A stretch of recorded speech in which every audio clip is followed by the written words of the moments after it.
Myth. The United States is stolen land. If the U.S. is stolen land, then so is Mexico, Canada, Brazil, Peru, the United Kingdom, Iraq, Iran, France, Germany, Austria, Poland, Australia, Egypt, Libya, Rwanda, Somalia, Ethiopia, Italy, Greece, Russia, as well as most developed countries of the world at many points in history. The core problem, stolen land, is an anachronism. The claim that America is stolen land applies modern moral and legal concepts retroactively to periods when those concepts did not exist. Nation-states, citizenship, fee simple ownership, and international law as we understand them today were largely undeveloped or non-existent prior to the 18th to 19th centuries. Applying 21st century moral frameworks to pre-modern geopolitics produces historical conclusions. History must be judged by the rules of its own era, not by standards invented centuries later. Indigenous land use does not equal modern sovereign ownership. Most indigenous societies did not practice exclusive land ownership. Land was generally held collectively, seasonally, or spiritually, not as alienable property. Boundaries were often fluid, overlapping, or enforced by power rather than title. Many tribes claimed usage rights, not permanent exclusionary control. This matters because you cannot steal land under a legal framework that does not recognize exclusive ownership in the modern sense. That does not mean land had no meaning, only that it did not function as real property. Conquest and settlement were universal, not exceptional. If America is stolen land, then every nation on earth is stolen land. Examples: England was conquered by the Romans, then the Saxons, the Danes, and then the Normans. France, tens of thousands of years ago, was home to Neanderthals. Thousands of years later, it was the land of the early Celts, then conquered by the Romans and later by the Franks and Germanic tribes. Spain, also home to Neanderthals tens of thousands of years ago, was first conquered by the Iberians, then the Romans, then the Visigoths, then the Moors, and finally the Christians. Turkey was the land of the Byzantines before it was conquered by the Ottomans. China experienced dozens of ethnic conquests and absorptions, split territories, and a divided nation for thousands of years. Africa, even today, is a continent of constant territorial conquest between kingdoms and empires, tribal warfare, and terrorist armies fighting to take over entire countries. And yet, no one ever calls these episodes stolen land. Why is that? Why is this claim predominantly made within the US, South Africa, and Australia? There does seem to be a common denominator that serves the vilification needs of a social-political agenda in the US, South Africa, and Australia.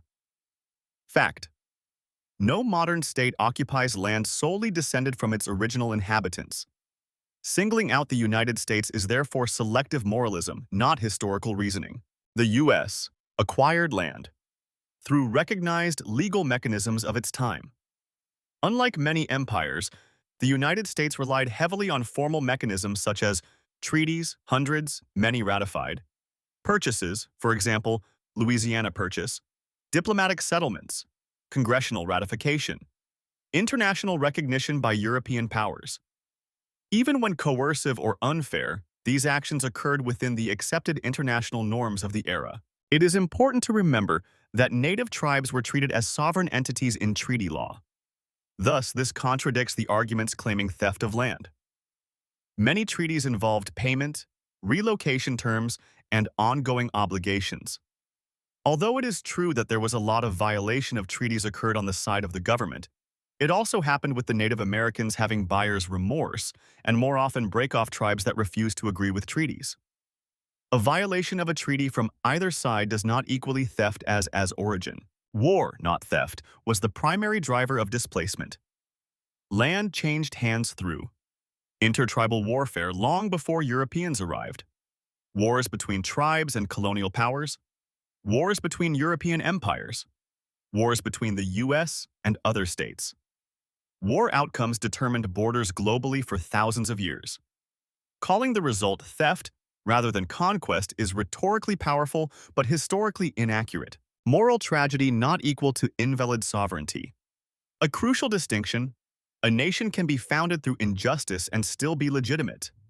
If injustice invalidates sovereignty, then no modern country is legitimate. Not the US, the UK, Australia, Spain, Germany, France, the Netherlands, Denmark, not even Russia, China, North and South Korea, Vietnam, etc., etc., etc. It means that no treaty is binding, that no borders are defensible. If the country is illegitimate, then so is any attempt to maintain a border, a government, a state, city, town, and even your home. They are all on land that was occupied or traversed on at some point during the past 50,000, 75,000, 250,000 and more years of human history. Therefore, no civilization. It's a collapse into perpetual moral undoing. No laws, no rules, no social cohesion, no culture. A crucial distinction: a nation can be founded through injustice and still be legitimate. The United States exists as a continuous sovereign state. It is recognized under international law. It inherited obligations and rights from predecessor powers. It has evolved its legal system to acknowledge, compensate, and remedy past injustices, albeit imperfectly. And that process is reform, not illegitimacy. The stolen land claim is politically, not analytically useful. The phrase functions as a moral provocation, a symbolic critique, a political rallying device. But it fails as a legal analysis and as a historical method. It attempts a comparative standard and narrative to having your car stolen or your wallet stolen. It simplifies a complex, global, millennia-long human pattern into a binary moral accusation. A more accurate statement is a historically defensible formulation such as, the United States emerged through processes of conquest, treaty-making, migration, and state formation that involved significant injustice toward indigenous peoples, consistent with the norms of its era and similar to the formation of all modern states. That type of statement is honest, precise, historically grounded, and morally serious without being incoherent. In other words, it is a non-political statement without a call for social political action against the United States, as opposed to all the many anti-American protest statements and far-left-leaning hate speeches. The fact is, the United States of America is not stolen land any more than Mexico was stolen by the Spanish, along with much of the Caribbean, Central and South America. Nor was France stolen from the Celts and Romans. The United Kingdom was not stolen from the Saxons, the Angles, the Celts, or even the Romans and the Scandinavians. However, the neo-stolen land argument used by the political left, primarily the far left, would make all nations illegitimate. America is not stolen land because 1. Modern property concepts did not exist at the time. Not even when the Mayflower landed. Native peoples did not declare ownership of land. 2. Conquest and settlement are universal human practices. 3. Land was acquired through recognized legal and diplomatic means. 4. Sovereignty is not retroactively voided by injustice. 5. No alternative standard can be applied consistently worldwide. Recognizing historical injustice is necessary. However, declaring a nation illegitimate is neither rational nor historically defensible, especially when you choose to continue living there. If the United States is stolen land, who was it stolen from? The claim that it was owned by Native Americans is false. Here's a wake-up call. There were no Native Americans that originated in the Americas. This is a label we use to identify the first people to migrate to the Americas over the land bridge that existed a long time ago between Kamchatka, the Aleutian Islands, and Alaska. These were Siberians, Northeast Asians, and Asians. This is also why the more modern label for Native Americans is the first people, meaning they were the first to migrate to the Americas. And even in the first centuries and thousands of years, the first people were migratory. They rarely, if at all, established permanent villages or occupied territory long-term. Modern Hispanic and Latinos are the descendants of Spanish conquests and native interbreeding with Europeans. DNA tests showing, in the case of every person claiming origins south of the U.S. border, has European DNA origins. Does this mean modern-born Hispanic and Latinos are still Native Americans because they were born on the continent? If so, then all people regardless of DNA origin are Native Americans. The peopling of the Americas began when Paleolithic hunter-gatherers, Paleo-Indians, entered North America from the North Asian Mammoth Steppe via the Beringia land bridge, which formed between northeastern Siberia and western Alaska as sea levels dropped during the last glacial maximum, 26,000 to 19,000 years ago.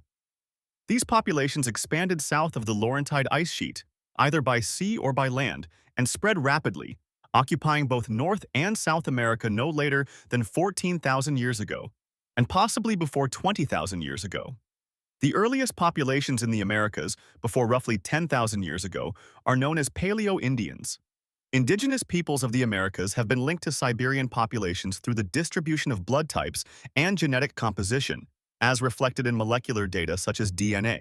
First Americans lived on Beringia for thousands of years. Here are more pictures of Siberian tribes showing how they match coastal American tribes, and the Inuits and Aleuts, also known as Unangaks, are the indigenous people of the Aleutian Islands. Let's look at two more persons that are from Siberian tribes. Again, showing how they match coastal American tribes, the Inuits and Aleuts, also known as Unangaks of the Aleutian Islands. Here we have three more young women wearing much of the same clothing, style, and jewelry found, even today, among Native Americans. This is not a new or recent discovery. This was well established half a century or more ago. DNA results of the past couple of decades secure this as a fact. However, it is ignored by persons and groups with a social-political agenda having nothing to do with being factual or honest. Sadly, there are socialist-progressive movements in the USA promoting the assumption that Native Americans, or the original people, dropped down from the sky into the Americas or are an additional origin of humankind. This is purely done to continue and ferment racial cultural divisions within the American population for the sole purpose of disrupting and collapsing the United States' cohesiveness as a nation. And it's intended to weaken the nation's political power in the world. Every human being, human cultural collective, and nation on the planet did not magically pop into existence on landmasses of the world one day and then start being conquered by alien forces. Bottom line, the United States is not stolen land. The stolen land battle call is a social political falsehood used by a segment of society that is determined to delegitimize the United States as an independent nation-state. Who gains by this continued battle call?